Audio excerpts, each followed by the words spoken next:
The difference is we didn't do a good job on their pick and roll. One, the guards were looking for the pick and roll. Two, the bigs didn't get up in time to show or help. He was either driving away or splitting or driving around, or we weren't just was not there. They're a good team. He's a good player, and we can't give him everything. We can't give him the drive around, the drive away, the open threes, being able to snake the ball in there and make plays. Ron Bailey, HoyReport.com.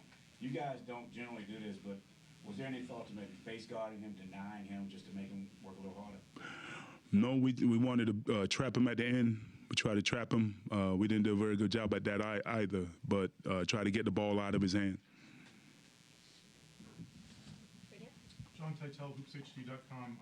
Your team certainly played hard. Are you worried that they might be running out of steam a little because there's a short rotation? We're always worried about the short rotation, but it is what it is. You know, we can't manufacture anybody else to come in. The cavalry's not coming over the hill to save us. So we just got to get it done. Guys got to just tough it out. You know, we played hard, but we didn't play well enough to get the job done. Okay. Did Mac and Terrell practice after last game, or were they still out? We didn't do a whole lot after the game because guys played so many minutes, but we practiced the next day and everybody was a full go. Right here. You showed trust in keeping 44 in the game with 3 fouls in about 5 minutes or so. Is that just a mechanism of trusting him more, believing him more, or his improvement, all the above? I think it's a little bit of both. But, you know, when you play against a team like this, we can't give them 13 offensive rebounds for 17 points. We have to do a much better job of boxing out and getting rebounds. So that's another area that we lost the game in. We have to step up and we got to make our free throws. And then, you know, we got to make shots.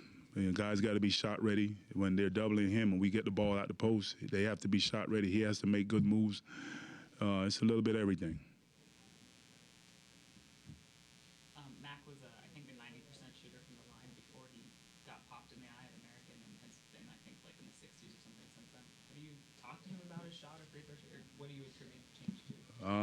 There's nothing to talk about. We take enough free throws in practice for guys to make them, and he's one of our best free throw shooters. He just got to step up there and make it. Final question?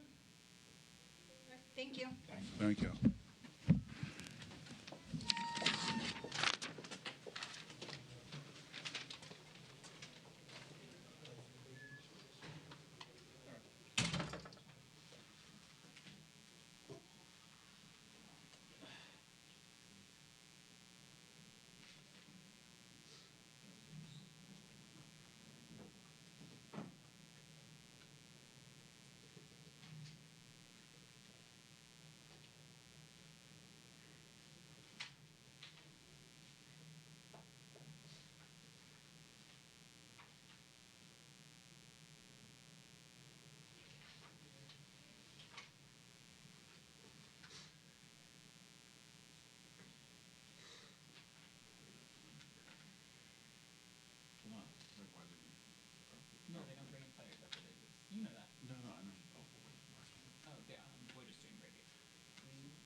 Marcus Howard.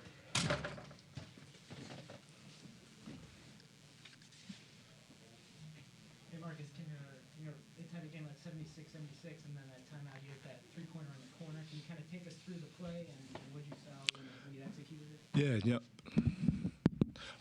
Yeah. First and foremost, I think the play was started even before that. It was when Theo hustled after the offensive rebound and forced it off the opposing player's leg. So I think Theo's hustle was able to get us that play. I was thinking about it after the game. That was a really big play for us. But Coach drew up a great play. Me coming off a gate play, and I could have shot the first shot when I caught it, but I saw the defender coming at me, so decided to use my shot fake, and I had an even more open shot. So it was a great call by Coach. He drew up a great one for us, and he really executed well. But I think that play wouldn't even happen if Theo didn't hustle after that offensive rebound. What can you say about Kobe hitting those clutch free throws in the last 10 seconds? I know he struggled from the shooting field goals, but hit those two big ones. Me and Kobe have an ongoing competition, between each other. We want to see who at the end of the year is going to be free throw champ of the team. So I'll give it to Kobe right now. He's come up big for us in games with his free throw shooting, and so he played amazing. 9-to-1 assist to turnover ratio. I mean, that's big time, So his ability, to get guys involved and be able to be another threat on the offensive end besides myself, Sakar, Brendan, guys like that is definitely good for our team, and he really showed out today. When you have it going and the team doesn't switch baseline screens or pin downs or doesn't face guard, you deny it. Does that kind of fall into your hands a little bit? I mean, I just kind of try to read the defense, take what they give me.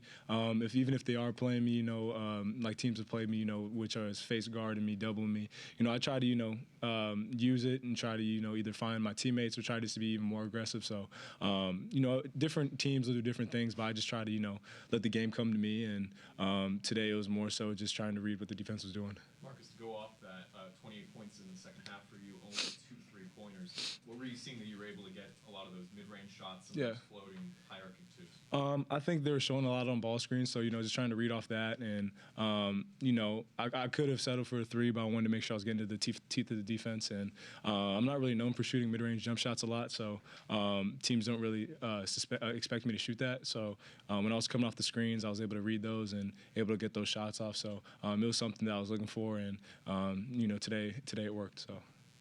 How do you prepare your body to deal with the defensive focus that teams throw at you? Yeah, just great preparation. I like to pride myself on trying to be the best conditioned athlete I can be. So whether that's running, weightlifting, I see a lot of different people throwing at me. So just trying to be prepared in that aspect. And I think my teammates do a great job of help emulating that in practice. They go at me very tough. It's very competitive. So I think the competitive atmosphere that we provide in practice helps me a lot in games. So when I see it come game time, it's something I've seen before. After you picked up your second foul in the first half, you kind of saw Sakar take over a little bit. Yep. What can you say about him? I think Sakar was the unsung hero of this game. He does so much that goes unnoticed. The amount of work that Sakar puts in on a day-to-day basis that doesn't get seen, that no one talks about, that doesn't get seen in the box score. Those are things that really show out in games that people don't really talk about. He's one of the hardest workers I've been around, one of the most selfless people I've been around, and the way he is playing and has played in the past, is no secret. His hard work is, put him in positions like this. And, when I'm in a situation like that where I'm not on the court, I have full confidence that he's going to take care of business. And he's done that countless times. So, I mean, I'm happy I have a guy like that on my team and I'm not playing against him. I know that winning games is the most important thing, but what would it mean to you if you finish the season as the #1 scorer in the United States of America? It won't mean much to me, quite frankly. I just try to play my game and not change for anybody. I know my teammates and my coaches give me supreme confidence in my game. So when they have that confidence in me, I'm never going to change who I am. So that's just something that I'm going to take into each and every game. I could care less about what it says at the end of the season. I just want to be known as a winner. And, I know right now as a team, that's all we're thinking about is trying to do what we can to win. Has the development of your front court been big for you guys this year? They're a presence that you have to focus on. Definitely. I mean, those guys, Jason, Theo, were big for us tonight. I mean, your 7 is a load on his own. I mean, he's a monster. So to have 2 guys, be able to kind of mix it up and have them see different defenses, I think really played in our favor and it helped us. Theo and Jace kind of threw some different things at him. But yet again, I mean, your 7's he's an unbelievable player.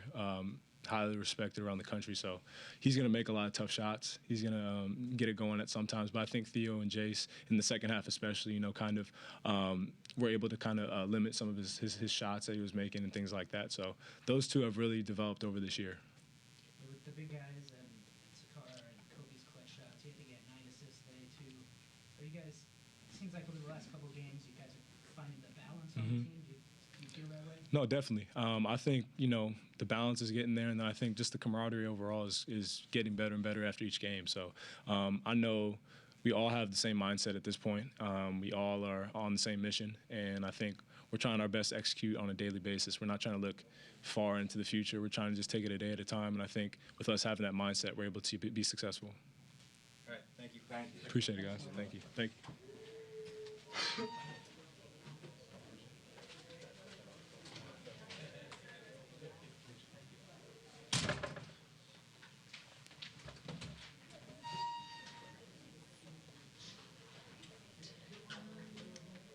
Which spot was he at? Middle. The middle? Thank you. I guess we can just take this. Okay, one over. I'll take the one on the end. Okay. Thank you. Thank you.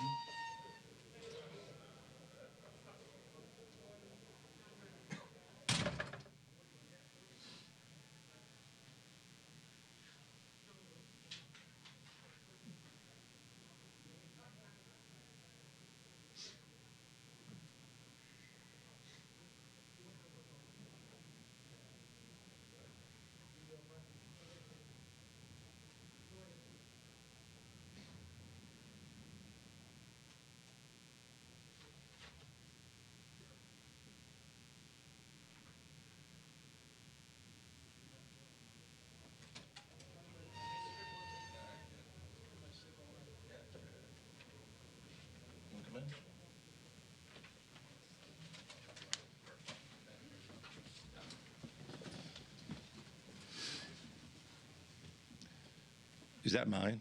Yeah, it is. Oh, that's nice. Questions? Coach, you kind of been known for kind of your ATO plays.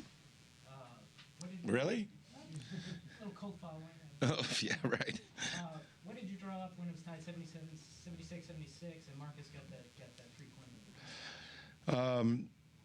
We drew up, obviously, a play for Marcus. And he's one of those guys that makes plays look good, so I don't want to take all the credit for it. But we ran a loop to a gate special, which, two guys, basically closed the elevator doors, and our guys executed really well. And the thing that makes it look good is the shot went in. So Marcus deserves the credit on that. You guys were up 3, I think it was 10 seconds left. Same kind of situation as Providence a couple weeks ago. Not exactly, but go ahead. But can you take us through thinking a foul in this time? Yeah. Well, if you'd listen to my radio show, for us in general, 10 seconds or under, that's when, if we're up 3, that's when we'll foul. And, when there's more extended time, you trust your defense, and, sometimes it works, sometimes it doesn't. We're very fortunate this afternoon against a terrific Georgetown team. It worked. I thought our guys executed it really well, and, I was proud of that. They didn't switch on 0 on baseline screening or pin downs, and they didn't deny him. They didn't face guard him. When your guy has it going that well, do you expect teams maybe to sometimes just throw stuff out there that they don't necessarily do in film study just to kind of change the pace a little bit? Well, I would say they really tried to make it hard on Marcus. I mean, Mosley, I really admire. I think he's playing like you would want your senior to play, and he was in Marcus's stuff a lot. But Marcus is a good player, and our guys take pride in screening him and getting him open. And I thought our guys did a really good job of that. And but I mean, Georgetown did not make it easy on Marcus, and so. But Marcus is, he's a very unique and very special player. He had 28 points in the second half, much more in the first half, obviously, but only two three-pointers. He did it in a variety of ways, especially off the pick and roll. How did you see all that develop, the defense against him, and what it allowed him to shoot in the second half? Well, Marcus is a guy that obviously his three-pointers get the most attention, and deservedly so. But, you know, he can score in multiple ways. I mean, he can put the ball on the floor, and he can attack space, and he's got a very good floater game, and he's become much more efficient in the paint with his finishing and his floaters. You know, he was able to take what the defense gave him. Have you seen his passing get better this year, too? Yeah, Marcus has gotten better every year he's been at Marquette. And, you know, he's a guy who didn't play a lot with the ball in his hands in high school. That's hard to believe, but it's true. And he's developed in a lot of different ways, and obviously he's very comfortable with the ball in his hands now. It was another big rebounding game for you guys, big guys, and Brendan too. What did you see out of the big guys, especially like the last 10 minutes with Jace and Theo both had 4 fouls? Yeah, I thought Jace was a huge key to the game. I mean, his physicality. You know, he gave us some key baskets. He fought Yurt 7, who's, you know, as good a center as there is in the Big East, and maybe beyond that. And I thought Jace really battled him, and Jace can really rebound. Brendan is starting to really carve out a niche as an offensive rebounder and rebounder, period. And, you know, that's his growth and in ways to impact the game. And so, you know, those two guys were huge for us in terms of not just their rebounding, but their overall play. In terms of position groupings, are your big guys maybe the most improved since last year? They are a presence and they have to be accountable.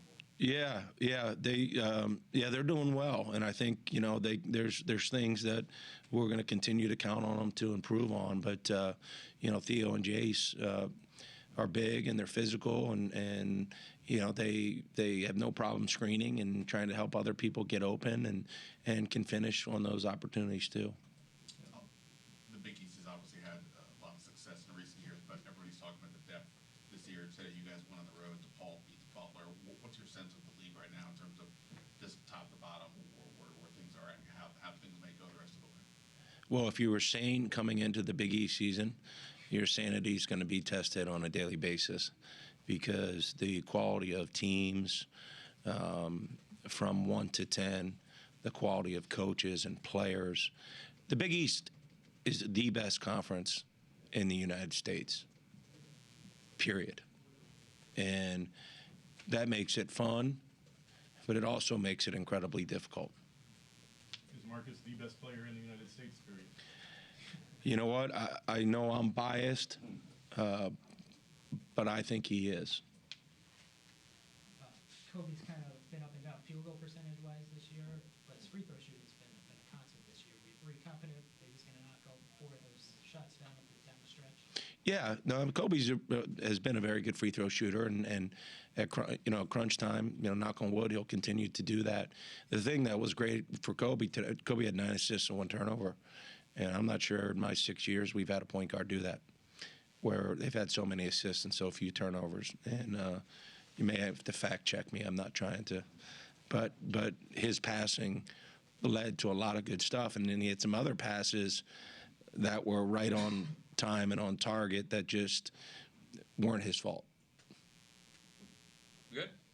Is what Georgetown's doing with 7 guys, is that impressive from a coach? Oh man, you know, Patrick's a hell of a coach. I mean, Patrick's a hell of a coach. I mean, I think he's done an incredible job here at Georgetown. And then, you know, every college program experiences some type of adversity, and it just shows the character of the coaching staff and the young men that they have in their program right now to show the resilience that they've shown. You know, Patrick's a hell of a coach, and obviously he's a great man. And the Big East was lucky to have him as a player, and we're equally lucky to have him as a coach. Good. Thank you. And he's got the biggest chairs of the Big East.